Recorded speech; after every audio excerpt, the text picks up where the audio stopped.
तो आज हम करेंगे डस्ट ऑफ स्नो के क्वेश्चन आंसर्स। तो फर्स्ट क्वेश्चन हमें क्या दिया है, what is the dust of snow. Dust of snow क्या होता है, what does the poet says has change his mood. तो पोएट का मूड कैसे चेंज हुआ और how has the poet mood change, तो पोएट का मूड कैसे चेंज हुआ वो हमें पूछा गया है। तो एक एक करके देखते हैं।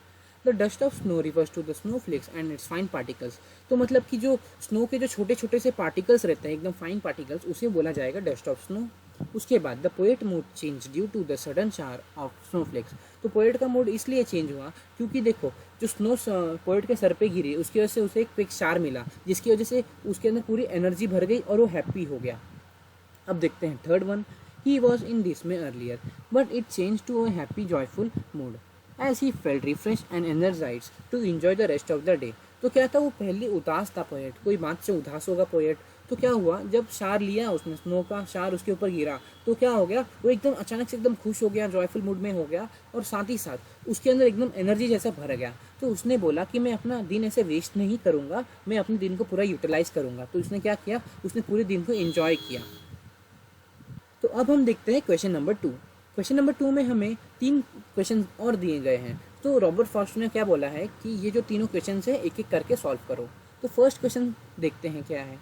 तो फर्स्ट क्वेश्चन हमें क्या दिया है, what are the birds that are usually name in poem. तो ऐसे कौन से बर्ड्स हैं जो ज़्यादातर पोएम में दिखाए जाते हैं। Do you think a crow is often mention in a poem.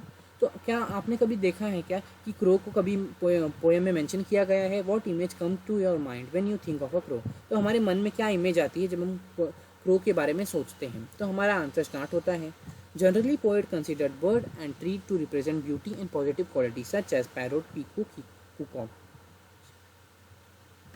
Kuku.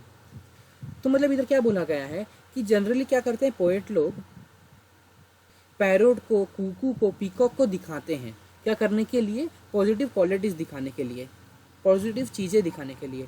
लेकिन पोएट ने हमें क्या किया है, इधर हेमलॉक ट्री के बारे में दिखाया है और साथ ही साथ क्रो के बारे में दिखाया है, और साथ ही साथ and trees consist of beautiful flowers and bear tasty food.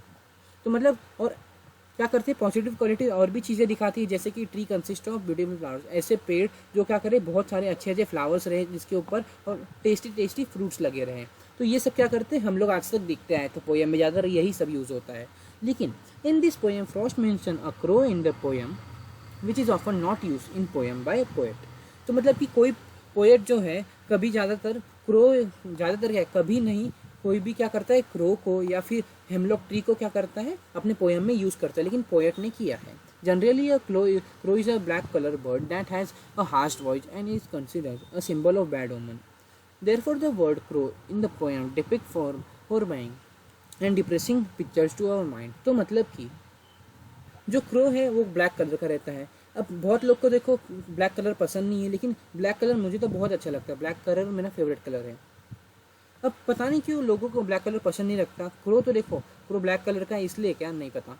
तो क्रो की हार्श वॉइस रहती है, मतलब कि एकदम कान में चुभने वाली वॉइस रहती है। तो उसे क्या किया जाता है, एक बैड ओमन की तरह डिपिक्ट किया जाता है। साथ ही साथ पोएट ने ये इसीलिए चूज़ किया है क्योंकि उसे डिप्रेसिंग मूड अपना दिखाना था, इसलिए। तो अब हम देखते हैं question number 2। Again what is a hemlock tree. अब हेमलॉक ट्री क्या होता है पूछा गया है।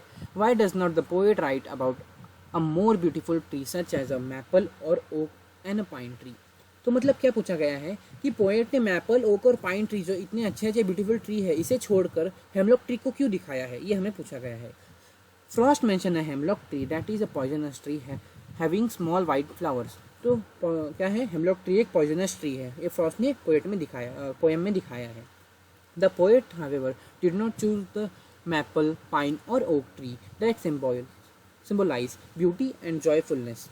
उसी के साथ साथ क्या बोला है कि देखो पोएट ने क्या किया है, मैपल, ओक, पाइन ट्री का यूज़ ना करके जो जॉयनेस दिखाती है उन्होंने हेमलॉक ट्री का यूज़ किया है। क्यों किया है, instead he choose the hemlock tree while leaving aside all the beautiful tree of nature to represent his sadness and regretful feelings। तो मतलब कि क्या है, वो क्या किया था पोएट अपना फीलिंग्स दिखाने के लिए, वो कितना सैड था, मतलब कितना दुखी था, वो उतना दुखी है वो दिखाने के लिए क्या किया पोएट ने ये चूज़ किया। अब देखते हैं third answer. What do the crow and hemlock tree represent. तो क्रो और हेमलॉक ट्री क्या रिप्रेजेंट करते हैं, जॉय और सॉरो। देखो जॉय मतलब होता है हैप्पीनेस और सॉरो मतलब होता है सैड या मतलब दुखी रहना। What does the dust of snow that the crow shake of a hemlock tree stand for? तो जो डस्ट ऑफ स्नो जो क्रो ने शेक किया और पोएट के ऊपर गिरा वो क्या दिखाता है, देखते हैं इसका answer. The crow and the hemlock tree represent sorrow and depressing mood and feelings failed by the poet in this world. तो क्या है, पोएट को क्या दिखाना था, अपनी फीलिंग दिखानी थी कि वो कितना दुखी है, इसलिए उसने क्या किया है, क्रो और हेमलॉक ट्री को अपने पोएम में यूज़ किया है। The dust of snow symbolize a sense of nature, natural joy and energy in him. तो देखो जो डस्ट ऑफ स्नो रहता है वो जब क्या है पोएट के ऊपर गिरा तो उससे क्या हुआ, पोएट को एक प्रिक्शार मिला और वो क्या हो गया, पूरे एनर्जी के साथ भर गया और खुश हो गया।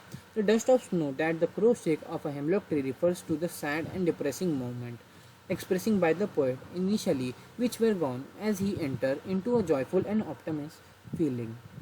तो मतलब कि जब क्रो ने ट्री को शेक किया तो क्या हुआ, पोएट के ऊपर वो जाके गिर गया, रॉबर्ट फ्रॉस्ट के ऊपर वो जाके गिर गया। तो उस स्नो की क्विक शार से पोएट का जो मूड था वो चेंज हो गया और वो बहुत खुश हो गए। पहले वो क्या थे, बहुत दुखी मूड में थे, लेकिन अब वो खुश हो गए थे। तो यही था इसका आंसर। तो अगर आपको ये वीडियो अच्छी लगी होगी तो प्लीज़ हमारे चैनल को सब्सक्राइब और हमारे वीडियो को लाइक कर दीजिएगा।